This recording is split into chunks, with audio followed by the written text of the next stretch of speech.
In 1923, a German factory worker could buy a loaf of bread with 1 month's wages. 6 months later, that same paycheck couldn't buy the crust. He hadn't stopped working. He hadn't stopped saving. He did everything right. The money simply died in his hands. That worker believed something almost everyone alive today still believes without question, that saving is the safe choice, the responsible one, the one that quietly leads to wealth. He was wrong, and in a slower, quieter, far less dramatic way, so is almost everyone reading their bank balance right now and feeling proud of it. This isn't a documentary about hyperinflation.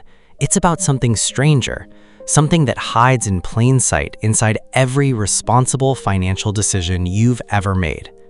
Here's the mystery at the center of everything.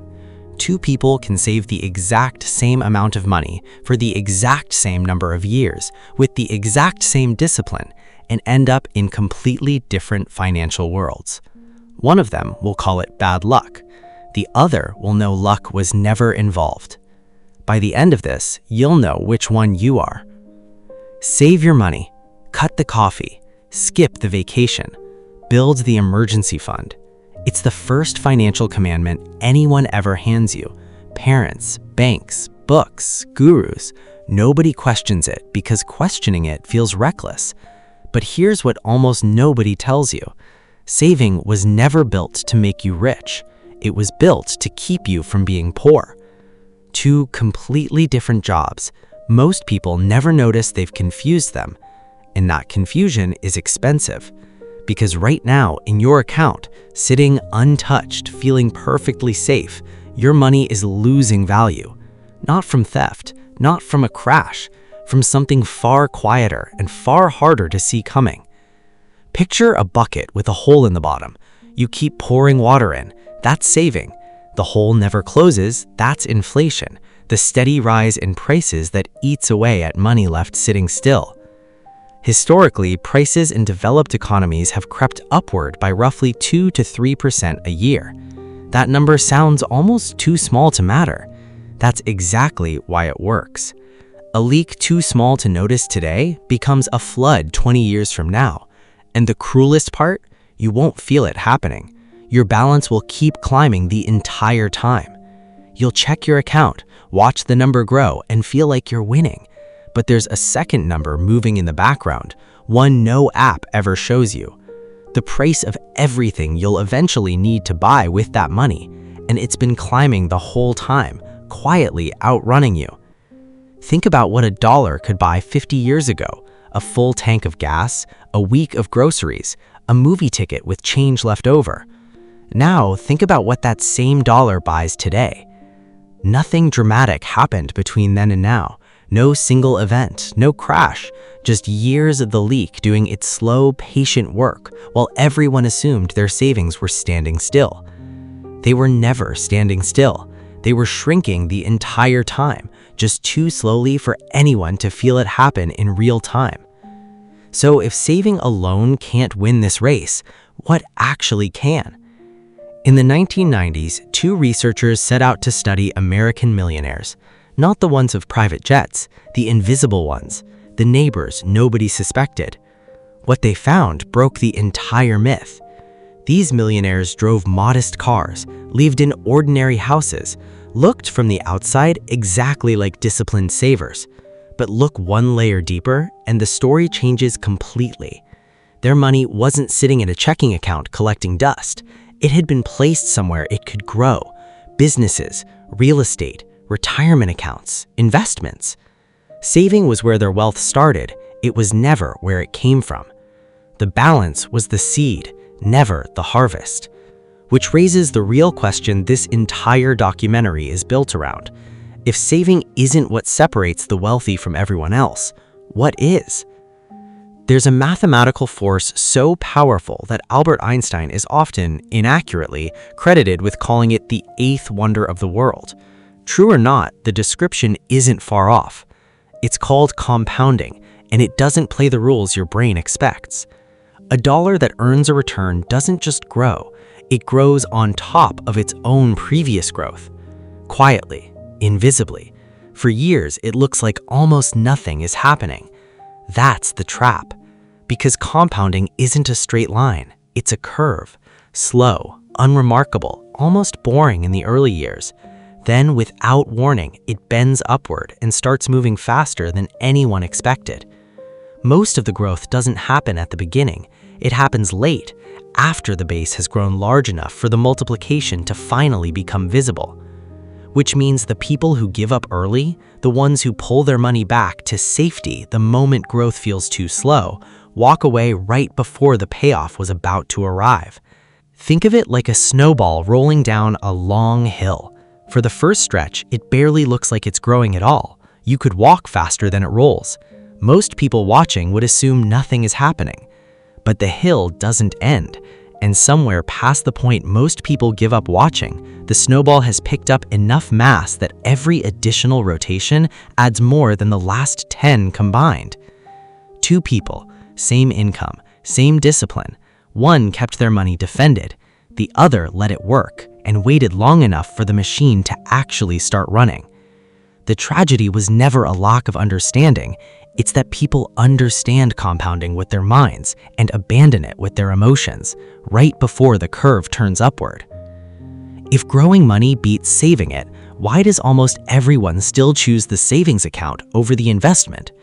It's not ignorance, it's psychology. There's a well-documented bias called loss aversion. The pain of losing money hits the brain far harder than the pleasure of gaining the same amount. A savings account offers something investing can never promise, the feeling of certainty. The number won't drop tomorrow. It won't dip on a bad week. That certainty feels like safety. It isn't. It's a blind spot, a failure to notice a threat that never makes noise. A market crash is loud. It makes headlines, alerts, panic. Inflation is silent. It never sends a notification. It just quietly redefines what enough means year after year, while the saver feels like they're doing everything right. Here's the trap in one sentence. The choice that feels safest emotionally is often the one that's most dangerous mathematically. And the choice that feels riskiest, investing, building, taking calculated risk, is often the one actually protecting your future. Comfort and safety are not the same thing. One protects how you feel this week. The other protects what your money can actually buy 20 years from now. Most people spend their entire financial lives mistaking one for the other and never find out until the bill comes due. Now picture two people standing at the exact same starting line. Same income, same monthly savings, same discipline. One keeps every dollar in a savings account, watching the balance climb in a smooth, reassuring straight line. The other takes that same money and puts it into something tied to growth, an investment that rises and falls, unevenly, unpredictably.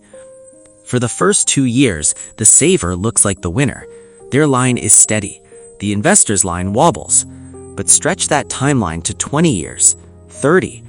The saver's money grew by addition, the same deposit over and over, quietly chipped away at by inflation.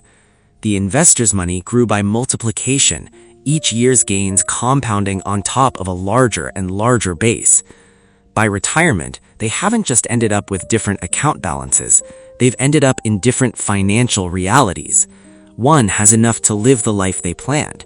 The other discovers, usually too late, that the safe choice never stood a chance against the leak nobody warned them about. Neither of them gambled. Neither of them was reckless. The only variable was where the money was allowed to live. Two identical starting points. Two completely different endings. And on paper, both of them would say the same thing about themselves. I was careful. I did what I was told. Only one of them was right. What the quiet millionaires actually understood. Go back to those unremarkable millionaires. Their real advantage was never a secret formula. It was a shift in identity. They never saw money as something to protect. They saw it as something to deploy. A savings account, to them, wasn't a home. It was a waiting room, a temporary stop before capital moved somewhere it could actually grow. From the outside, their behavior looked exactly like saving. Discipline, consistency, delayed gratification. But the destination was completely different because the money was never allowed to sit still long enough for the leak to catch it. The realization: that factory worker in 1923 wasn't punished for being careless. He was punished for trusting that money left untouched would hold its value. His country made that mistake violent and immediate. Most modern economies make the exact same mistake, just slower and quieter, which might be worse because it never forces anyone to confront it. It just lets people feel safe while falling behind. Here's the perspective shift this entire documentary was built toward. Saving was never the finish line. It's the on-ramp. The real financial future isn't decided by how much you save. It's decided by what happens to that money afterwards, whether it's left standing still, exposed to a leak nobody warns you about, or finally set into motion long enough for compounding to do what it's always been waiting to do. The people who end up wealthy were never the ones who saved the hardest. They're the ones who stopped treating saving as the destination and started treating it as the beginning. So ask yourself the only question that actually matters. Is your money simply sitting somewhere safe, or is it actually going somewhere? If this changed how you see your own bank account, subscribe. There's more of this ahead. What's one thing you always believed about saving that you're questioning right now?